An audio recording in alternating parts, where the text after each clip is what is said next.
Okay, we're on our way to another call here that they had been nursing a leak for a couple of years, paying us to put Freon in it. And we'd come out there, and then it finally got last year. I think we had to do it twice in the same summer. So they wanted to get rid of the problem, and we had determined a good while back the coil in the attic, the evaporator coil, was the problem, and that's where the leak is or was. And so I had our guys come out this morning and change the coil. Now, what we didn't do before changing the coil was start the compressor again, and the reason we didn't is evidently the leak had gotten worse. There was not one puff or drop of refrigerant at all in it. Zero. So there was nothing to pump down, no reason to try to run the compressor. We went on upstairs and changed the coil out, evacuated the system, and weighed in the factory charge, and then we were going to subcool from there. But they couldn't get the compressor to start. So we're going to drive back over there, and I passed it. I'm right here in town, and I went right past it. Little old town up here at the top of the top side of Greenville called Travelers Rest, and I went right past the turn. So anyway, we're going to go over here. It's an ICP unit, if I remember right, either a Temp Star or a Comfort Maker or something. We're going to go over here and see if we can start this thing up, and going to hope that it has some type of simple, capacitor problem or whatever. But and I hope it has a low pressure switch on it, because if it sat there and tried to run with zero in it, I'm sure that compressor is toasted by now. So I'm gonna pull up here and see how it acts. Alright, let's take our usual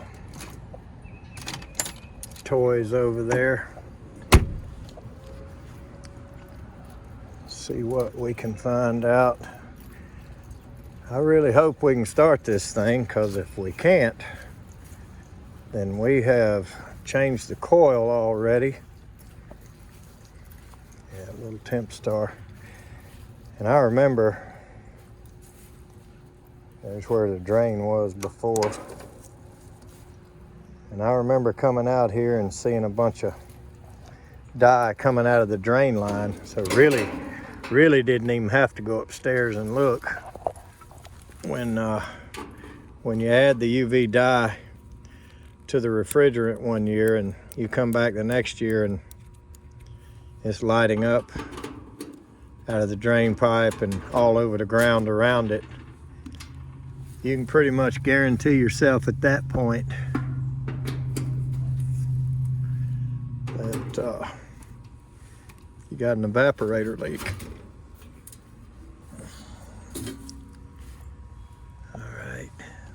Contactor's in and the breaker is off, which is what I asked them to do. Okay.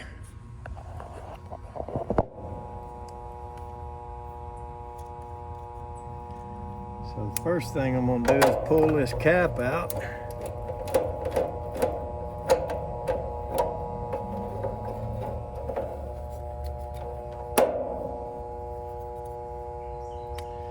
Had people ask me before,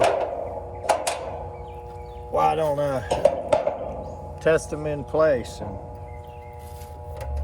And to be honest with you, I really can't answer that. I don't know why. I just never have done that. I've always pulled them off and looked at it. It's a 45.5. Very popular size. Typical size, we should say. Let's go to microfarad on our meter. And let's go from common to hermetic.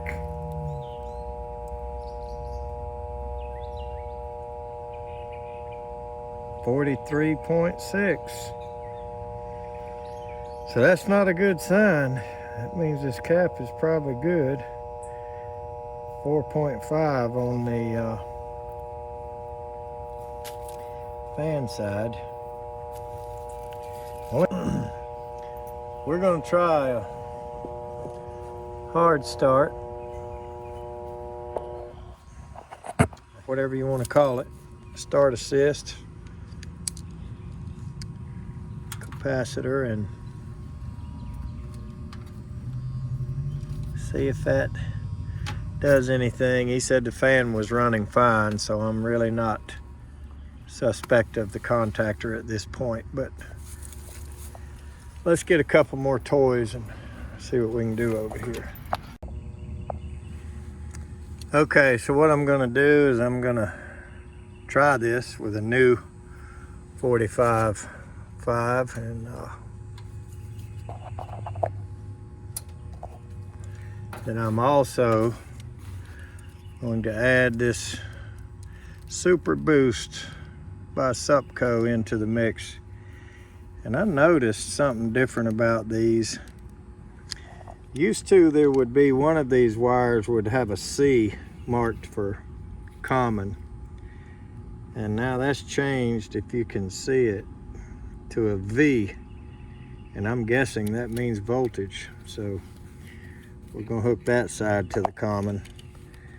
But I'm gonna see if we can start this compressor.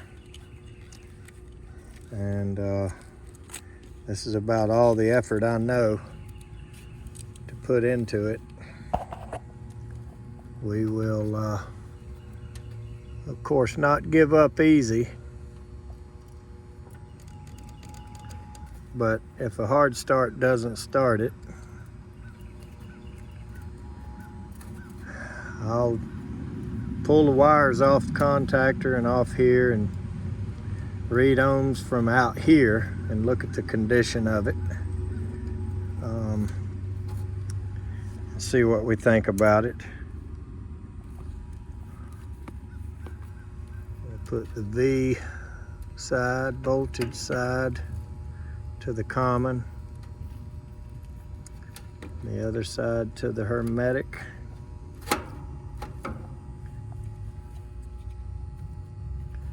I'm just going to see if it starts. It's going to vibrate right off if it does, but I just want to see what happens here with this, and we'll keep digging if we have to. Here goes nothing. No, and that sounded bad. So it shook for a minute.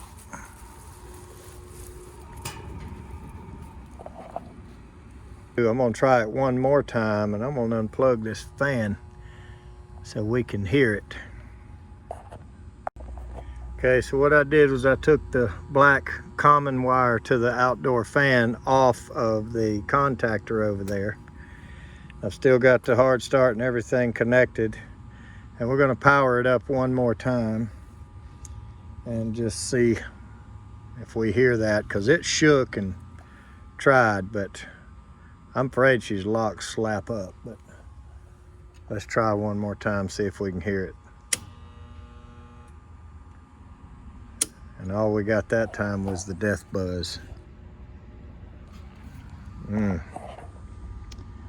that stinks. Okay, so let's just read the ohms on these windings, and I hope Joe's not watching, because he will say, don't ever trust the wiring harness, don't read through the wires, go straight to the compressor. And yes, he's correct, but let's just read it and see. Okay, we'll start with common and run, and we've got 2.5 there. We'll go with run and start, And we've got 2.9 there. And now we're going to go with common and run. And that's 3.7. I wonder if you can see that meter or if the angle is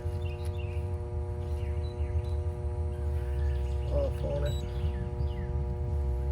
Let's go back through them again. Okay. Start to common, 3.6. Start to run, 2.7.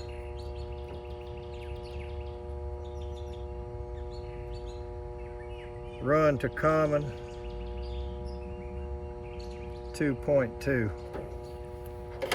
So mathematically, I'm going to say we got bad windings here. Now, I mentioned Joe a minute ago. That's Joe Shearer. And he's got a channel, of course, with some good videos on it if any of you want to watch him. But he's one of these guru guys that can explain to you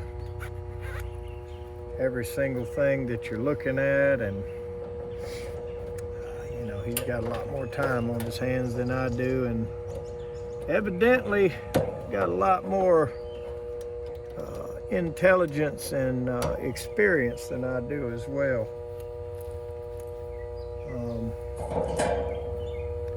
So he could tell us why